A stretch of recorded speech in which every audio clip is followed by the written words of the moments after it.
is up, guys? Alex Z back with another car review, and I'm here with my good friend. What's up, guys? My name's Anthony. So this is my 2019 Civic Type R. I am currently running a catalyst downpipe, parent intercooler, PRL flex fuel kit, AEM methanol injection with a 1000cc jet, and I have a Pure Turbo's 550 upgrade. Nice. And what are you tuned on? So I am tuned on Honda. It's stock ECU, stock motor. The motor is sealed, stock exhaust, stock intake, really just bolt-ons and some good fuel. It's just a Honda, so I'm assuming a turbo like that, you know, Honda logo probably makes like about 200 wheel, right? Maybe 200 wheel stock, but definitely pushing a lot more power over factory. So I dynoed at 496 and 430 torque, but that was with a leaking meth nozzle. So with this new nozzle in, I should be making probably about 500.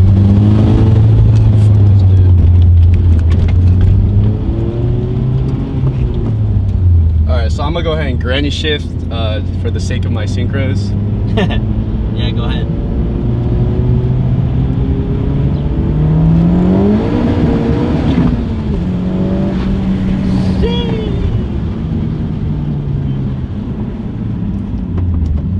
That Honda power though.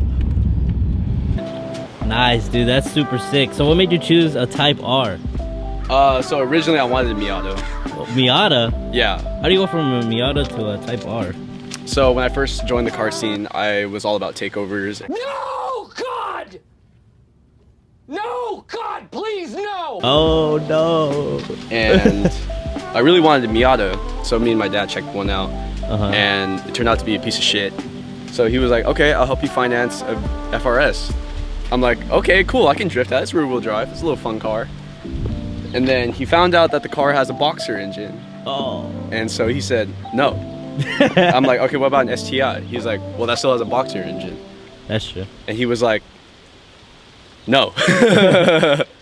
So you somehow got to a Type R, or who brought it up? Who brought up a Type R? Actually, my dad did. He was like, hey, there's this new car, the Civic Type R. We should go check it out. I'm like, okay.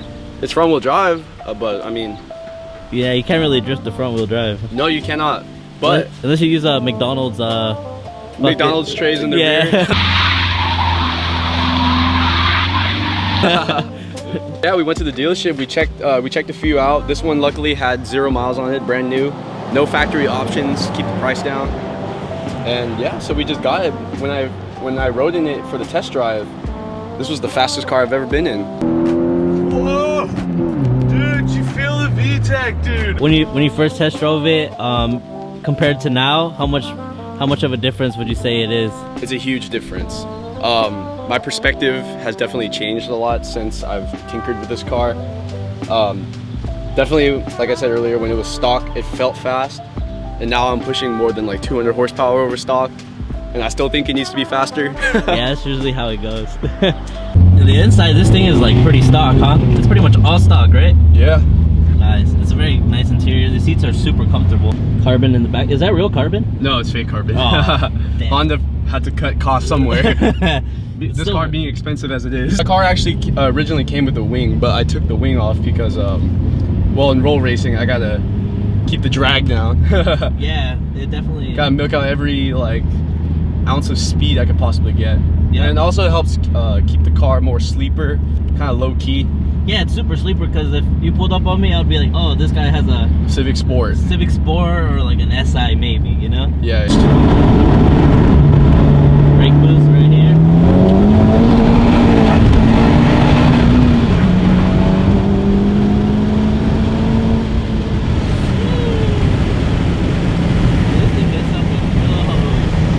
What else would you do to it? And it seems like you've done quite a bit to it already. Honestly, I think the setup is good as it is now. Maybe I'll probably do some actual fuel upgrades. Methanol injection is a very good stopgap for extra fueling, because as of right now, there isn't too many affordable fueling solutions with this car. To run port injection, you'll need Motec. They do sell fuel pumps and injectors that work on the stock ECU, but those are extremely expensive, so methanol injection was definitely the best way to go. It's currently sitting on Swift springs. It's about an inch drop. Raised gram lights, CRs, the 57 CRs. 18 by 9.5 plus 38 offset. I'm running a Federal RS Pro in the tire in the front, and I'm just running regular Pirelli all seasons in the back. Nice. And how are these things hooking up, the Federals? I'm sorry, Federal, but you do not make good tires. No. I should have just bought the NT05s or the Archer Blade RS. You're spinning right now? Yeah, spinning like a bitch. Damn. Well, they're nice. They're definitely nice. Thank you, man.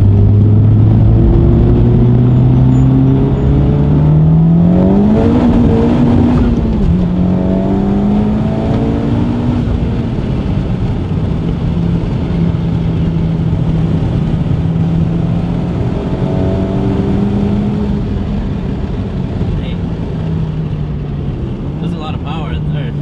Yeah. Was that fourth? Huh? That last pull, was that fourth? That was fourth, yeah. Oh, man, that's still really good. The trunk, it's my daily driver, so I got a lot of shit in here. But Very nice. Here's the methanol injection tank. So how does this all set up? How does this? So this is the fluid reservoir, and then underneath here sits the actual pump. Oh, pretty cool. That plumbs underneath the car and then goes to the charge pipe. And then the pump is spliced into my controller, the meth controller that sits underneath the steering wheel column. Oh, okay, cool. I don't touch this, my tuner touches this. That's pretty cool. That's all hidden. I didn't even notice that. And to hold the power, I am running a Spec Stage 2 clutch. The OEM one handled pretty well for a long time, but it did eventually give out, considering how much more torque I'm pushing. Okay, go ahead. But yeah, this clutch is holding up fine. A little chatter, but it drives good. Any other drivetrain mods, or is that just clutch?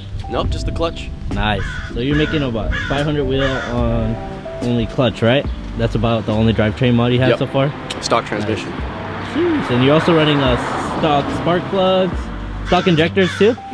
Stock spark plugs, stock injectors, stock motor, stock exhaust, stock intake. Stock exhaust too? Yep. That is insane. Just a catalyst downpipe.